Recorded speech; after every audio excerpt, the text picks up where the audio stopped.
Chief justice Pakistan justice Umar Ata Bandial कल अपने ओहदे से रिटायर हो रहे हैं और उनकी रिटायरमेंट के साथ ही पाकिस्तान की अदालती तारीख का एक मुतनाज़ तरीन दौर जो है वो ख़त्म हो रहा है। हर तरफ से बेंचों पर सियासत जो है सियासत ज़दा होने के इल्ज़ामात लगे और चीफ जस्टिस उमर अता बंदयाल को मनपसंद बेंचेस सियासी झुकाव अदलिया के अंदर तफरीक पैदा करने के इल्ज़ामात का सामना रहा। पार्लियामेंट की बालादस्ती को हर मौके पर चैलेंज किया गया और उस वक्त सुप्रीम कोर्ट में आपको बता दें कि 60,000 से ज़ायद अवामी नौयत के मुकदमा जो इस वक्त चल रहे हैं मुंतज़र हैं फैसलों के।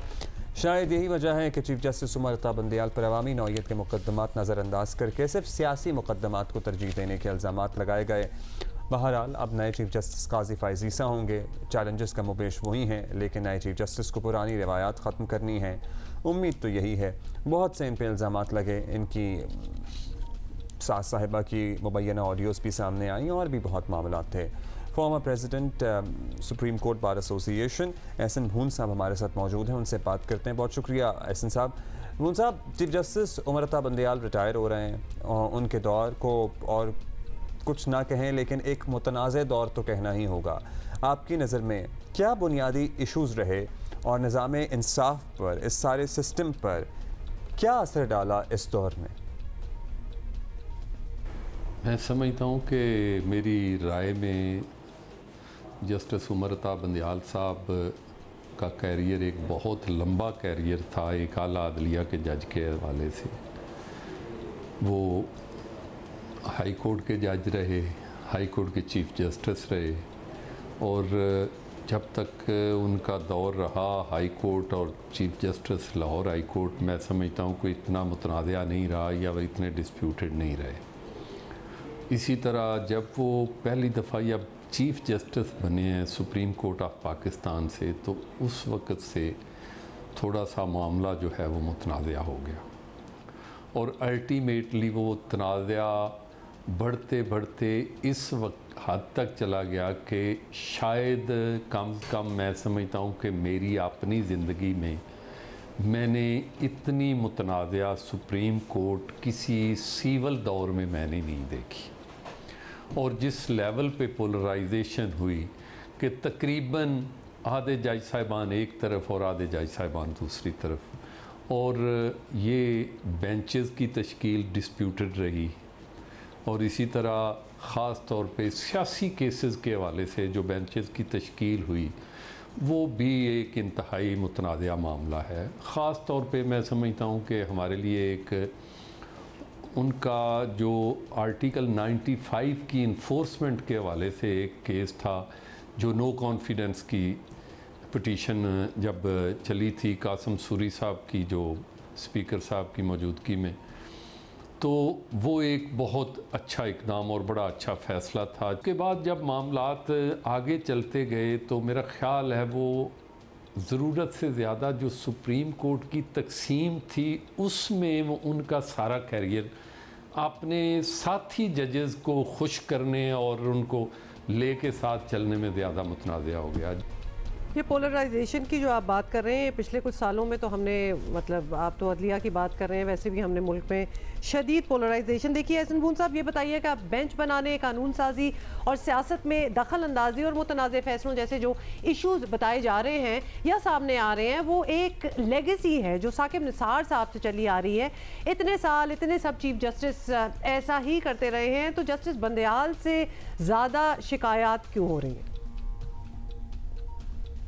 मेरा ख़्याल है जो ज़्यादा पॉलिटिकल केसेस थे, ये बात ठीक है, जस्टिस मियां साकिब निसार साहब ने भी जुडिशल एक्टिविज़म किया, लेकिन मेरा ख़्याल है उस वक़्त तक ये सारी चीज़ें जो थीं वो उस वक़्त मेरा ख़्याल है एस्टेब्लिशमेंट और अदलिया हमारी एक पेज पे थी और अल्टीमेटली आहिस्ता आहिस्ता जब इमरान खान साहब के आखिरी दिन आए तो हमारे एक इस्तलाह चली हम ख्याल जजेस की, एक जो तासर था कि मोहतरम बंदयाल साहब के जो इर्द गिर्द कुछ लोग हैं जुडिशरी में, वो शायद आउट गोइंग जो हमारी हुकूमत थी उस वक़्त की PTI की, उसको और उनकी सपोर्ट करने वाले जो आर्मी इस्टेब्लिशमेंट में लोग थे उनसे ज़्यादा राब्ते में, जिसमें जनरल फैज़ साहब का बड़ा नाम लिया जाता है और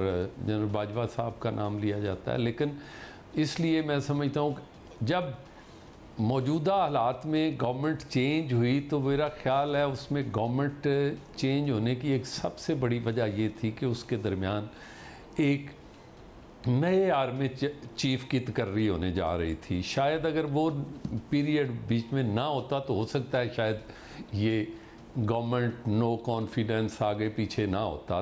बंदियाल साहब जो हैं वो हमारे मोहतरम ही fell victim of that polarization. जो पिछली गवर्नमेंट के कुछ दोस्त थे वो उनके शायद ज़्यादा करीब हो गए और उन्होंने उनको अकॉर्डिंगली अपने उन जो उनके मकासद से उनके लिए इस्तेमाल किया।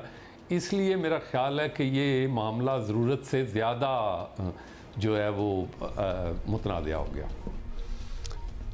बहुत कुछ आपने कहा है। भून साहब, अब जस्टिस काजी फ़ाइज़ ईसा आ रहे हैं। हम हामिद मीर साहब से भी गुफ्तगू कर रहे थे, उनसे उम्मीद यही है कि जो कुछ ठीक नहीं रहा है या गलत रिवायात इस्टेब्लिश हुई हैं कुछ दुरुस्त करने की कोशिश करें, लेकिन देयर इज़ सो मच। इब्तिदा आपके ख़्याल में कहाँ से की जा सकती है? मैं समझता हूँ कि जस्टिस काजी फ़ाइज़ ईसा साहब जो हैं उनके लिए एक बहुत बड़ा चैलेंज है मौजूदा हालात में, चूँकि उनको विरसे में एक इंतहाई तकसीम शुदा जो सुप्रीम कोर्ट है वो मिली है।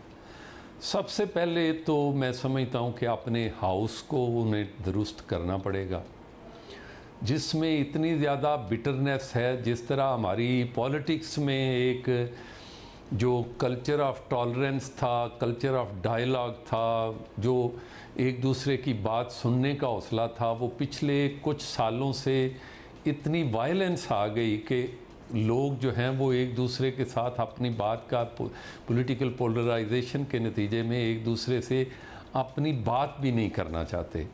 और ये शराइत कर गया आहिस्ता आहिस्ता हमारे सारे अदारों के दरमियान।